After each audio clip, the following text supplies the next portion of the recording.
Truth Plus Media. Ray Allen going deep for the win. Game winner by Ray Allen. Peyton with the steal and puts it down. And that apparently had something to say to Jordan. Kemp drop step spin to the hole. Up fakes Morning, reverse two-handed jam. Oh, what a vertical leap for Kemp. Blocked by Williams. Grab by Kemp. In the lane following jumper. Blocked by Williams. Outside of McMillan. Cross court to Gary for the three. Yes! Oh, that's the way you get it done. Welcome to Sonics Forever, a very exciting and special episode today. We're going to be talking with some Seattle basketball legends, and we're doing it in Seattle. We're doing it a couple of blocks away from where one of our guests made his bones in Seattle for 7 years. We're at Dick's Restaurant on Queen Anne, or Dick's Restaurant on Queen Anne. We could be at any one of 6 other locations, but we happen to be at the Queen Anne location, and we thank Dick's for their continued support of Sonics Forever. Also, Simply Seattle is here to hang out with us and enjoy this show, and our thanks to them as well. We've had many great guests here during Season 2, and that continues with today's episode. We're going to be talking to the guy who was in charge. The head coach with 2 first names joins us next.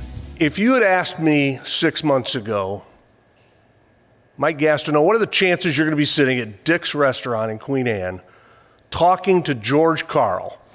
I don't see any way or reason that that's possible, and yet here I am today. I'm looking at Coach Karl. I'm looking at Coby Karl, who the last time I saw him, we thought he was your spy. He was a ball boy. He was always running around. And now look at him, all grown up and getting it done with the Lakers organization.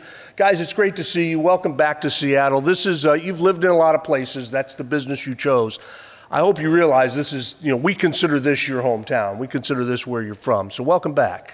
Mike, thank you very much. I got some things to spur up with you about how you tried to get me fired when I was here and all that stuff. So. I wasn't very successful at it. It took me 7 years. Let's rock and roll, have some fun, tell some stories, embellish a little bit probably. That's right. Do you remember the last time you and I saw each other? Because it's a very funny story. I remember it really well. You probably wouldn't. So you'd gone to Milwaukee. You'd left here, and there was some lingering bad feelings. And you and I was a talk show host, you were a coach, we scrapped. I always respected you. I always felt like I had your respect too, but we scrapped.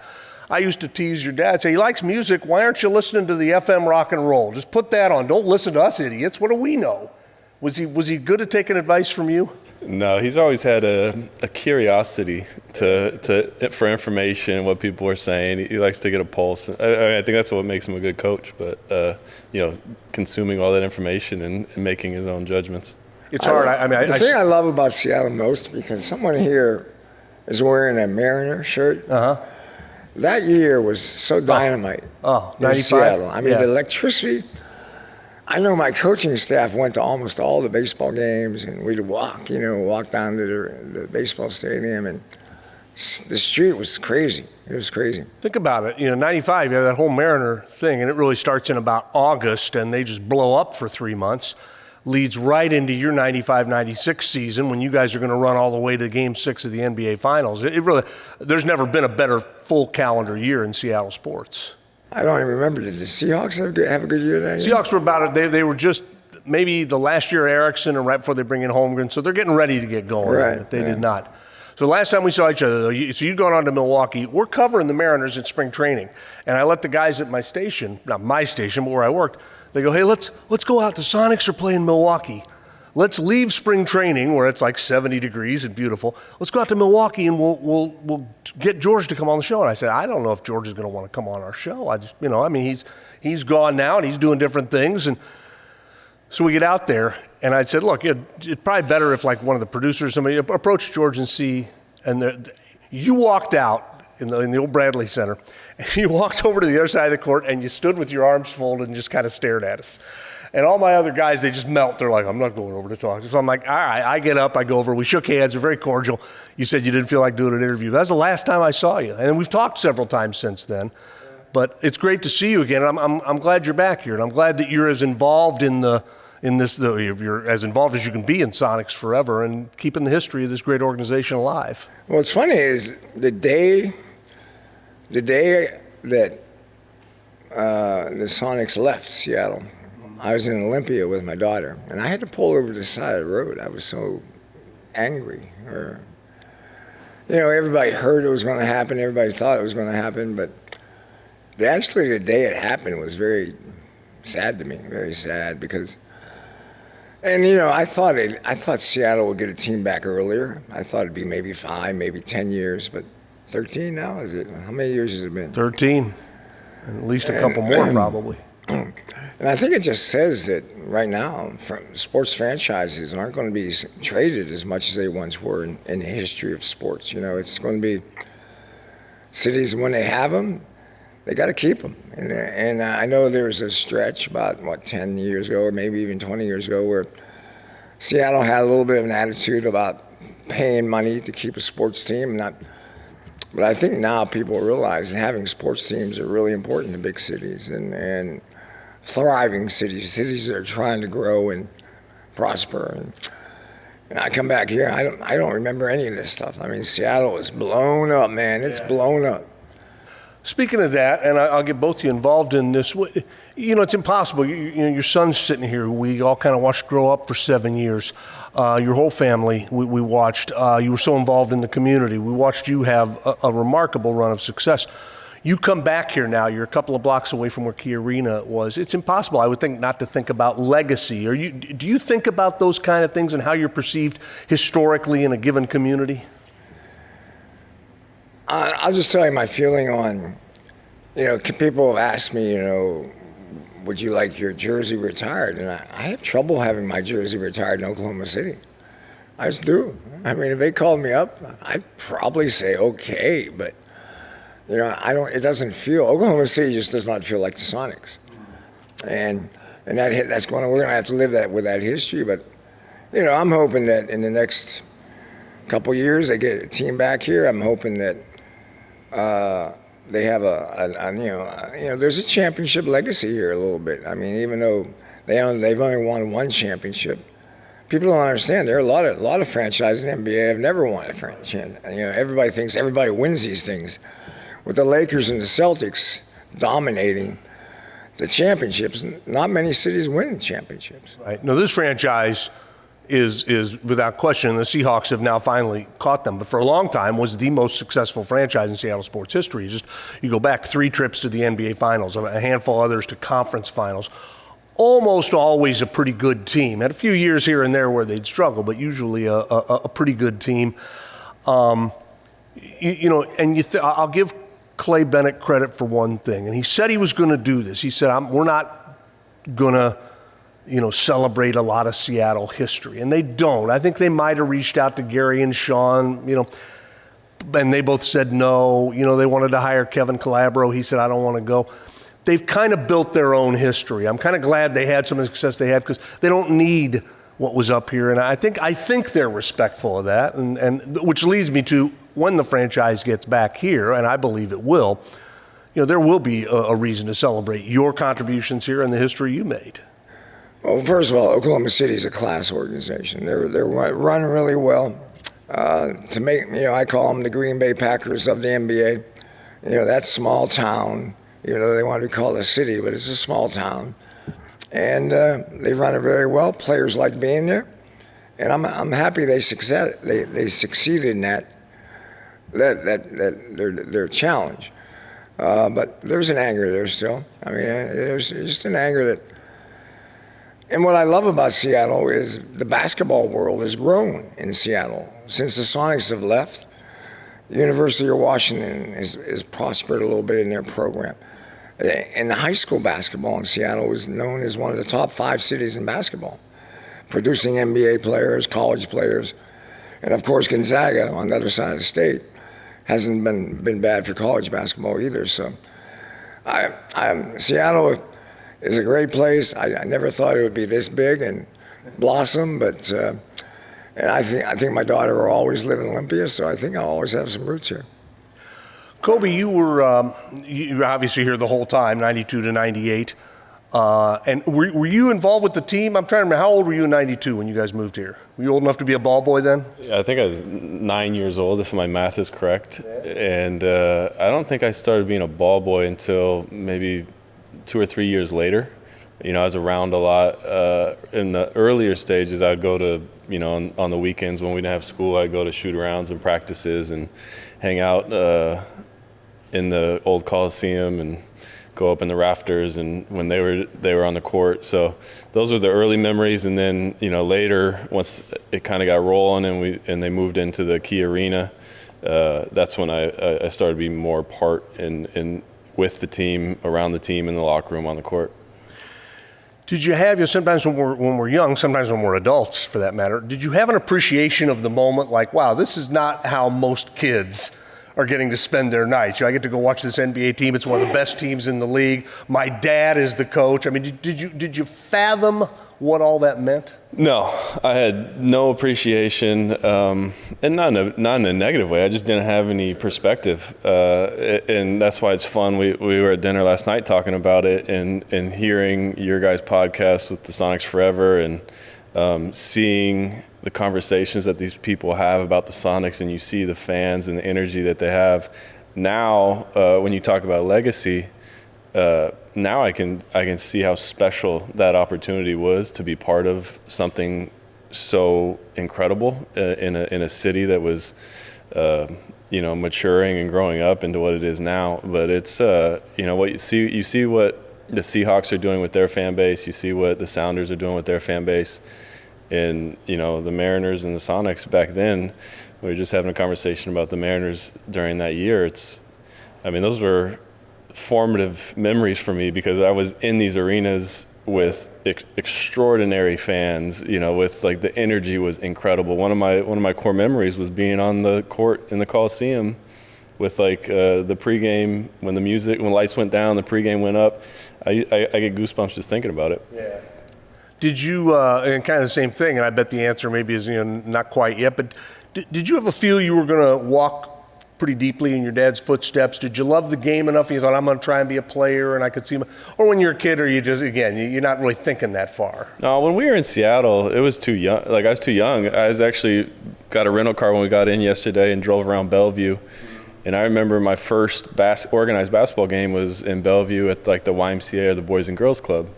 And like that to me was so special because it was the same thing that he was doing. Right. In like this smaller venue. So like, as a kid, I have two kids now, 6 and 4, and like they just don't know how special these things are. But as I get older, I look back and I truly appreciate being part of it because I felt like I was part of the team. I felt like Sean Kemp would throw his warm-up jersey on me after starting lineups. So like it was like these small little interactions. Now as a coach of a team, I can see how special that was when you have someone that's part of a team that adds something to it. And, even though I was a stubborn, crazy, young kid, just having fun out there, it still added some, I feel like I added some value. Stubborn, crazy. Where do you get those traits? Wait, what about his basketball playing? When was a moment where you kind of looked at him? Was it junior high, was it high school, and saying, this kid actually has some skill? Because you're a good talent advisor, and you're brutally honest. You're blunt. You always have been. Yes, he is. Right. And I wasn't very good, so I'm let me back up. But before I get your answer, what was he like? Was as a sports dad? I mean, yeah. Is he trying to coach it? Did he back off? What was that like? The word that just came to mind was masterful, and not necessarily like in the sense of like a parent, because he wasn't there all the time, right? Like this job is a full-time job, and that's the sacrifice he made for us. But he had a very unique way, and I think this is prevalent right now with sports in our country, is he had a very unique way of cultivating the love of the sport and not pushing me to love the sport. So I fell in love with being around his teams. I fell in love with the energy of like competition, like these really subtle things rather than like the sport itself. Like because of that love that he helped cultivate, like he basically threw me out the window and I could be in any gym I wanted to because of who he was, and I'd be in the Milwaukee Bucks practice facility until, we had sleepovers there with my friends in high school, like playing 5 on, whatever pickup games in the in the practice facility. He's getting to live the basketball dream. When did you kind of think, hey, this guy he might be able to play college ball? You know, was there a time, was there a game, something you saw? It's not a good subject, really, in a lot of ways, because Coby was really small. People don't understand Coby was, at junior in high school, was 6 foot, maybe 5'11", 150 pounds. And I thought he might be too small to play college basketball. I remember having conversations with him about, Coby, don't be ashamed to go to Division II or Division III. And I believe his answer was, fuck you, Dad, I'm going to play Division I basketball. And angrily, not only disrespectfully, but very angrily. But, you know, it's like, I didn't realize this. Now, as a parent, I see it like legacy, right? It's like I grew up watching these teams. Right. I grew up watching Gary Payton. I grew up, it was like, I can see these things. I can see Eric Snow come in as a second-round draft pick, figure out a way to be an NBA player for a long time. I was like, man, if I could just get that opportunity. And then, you know, he went to University of North Carolina, another legacy. So I was like, man, I just want to be part of something like that. And that's kind of what pushed me is that love to be part of something bigger than yourself, which is what sports is. Obviously, one, as a player, and then two, like we're talking about, as a community. And I want to add, because I wasn't 100% sold on Coby in high school and being a Division I player. And he turned out to be a hell of a Division I player at Boise State. And I think he's in the top 10 of 10 different categories in Boise State history. But I also want to say that Coby is one of the players in the NBA. When he played 2 years, and basically in the NBA, 2.5 years. And he was good enough to play in the NBA. And he kind of got screwed by the process, maybe screwed by being my son a little bit. Because he was, at the end of his career, he was an NBA player. You know, that was like 3 or 4 years. I remember him trying out for Portland. And Terry was the coach down there.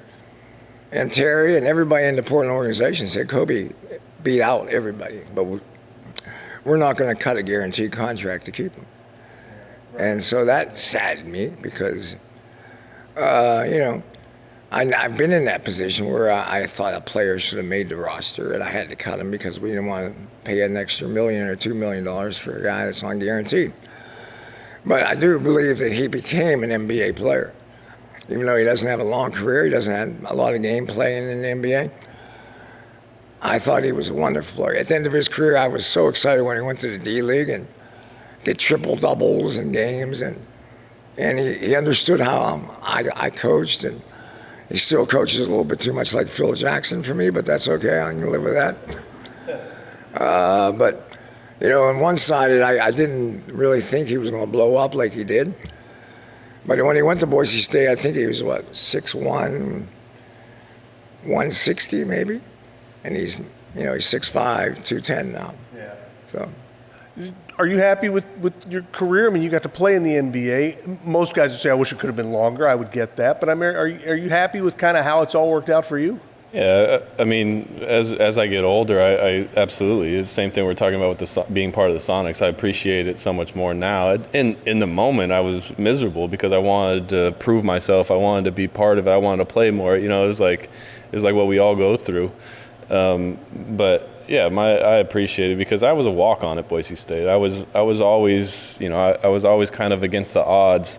And, as you know, my father, he was, he was the underdog. So it was looking at it now and being a coach on the other side of it as we look at draft prospects for this coming draft, it's like being undrafted and making the NBA is an extraordinary accomplishment in itself. Right.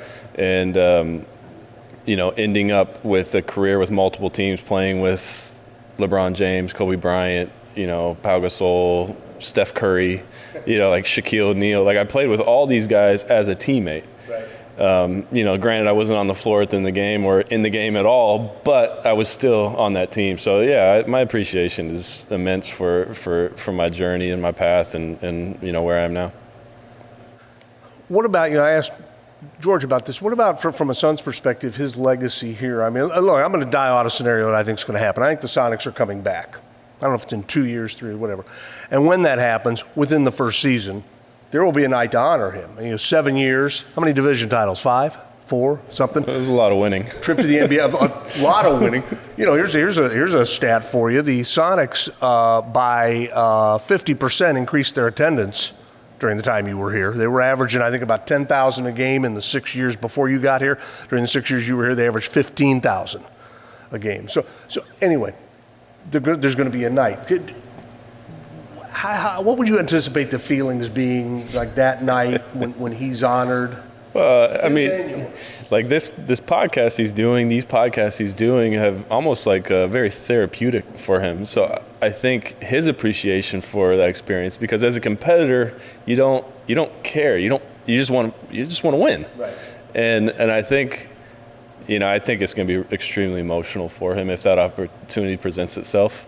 Extremely emotional for our family, and I think it's going to be emotional for the city. It's like, in a way, losing the city or losing the team is a very big loss for everyone. Big loss doesn't even begin to describe it. I mean, it's impossible even to put it into context. And I mean, people say, is it like a death in the family? And I go, yeah, it's not, but yeah, kinda. I mean, they're gone. And I remember talking to you about 2 months before I went down, and you said, Gas, you can't let this happen. And I'm like, God, I wish I could do something about it. And it, if and when it comes full circle, the emotion's going to be huge in this town. Yeah, it's difficult now thinking about it. I mean, I've had conversations with mentors and psychologists and about legacy, about, what do you want to be remembered at? Everybody says I'm going to be in the Hall of Fame someday. That scares the hell out of me, because I don't know what I would be able to say in that speech. But Seattle is the foundation of my career. Why Bob Whitsitt made the phone call to me, I have no idea.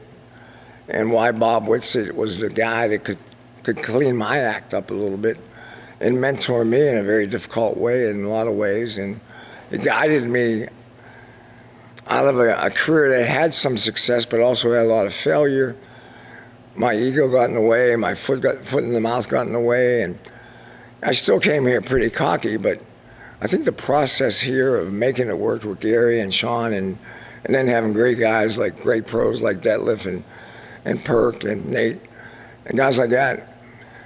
I say my most favorite team, the coach, was my last year in Denver when we won 57 games with no All-Stars. But that was fun because we were the underdog.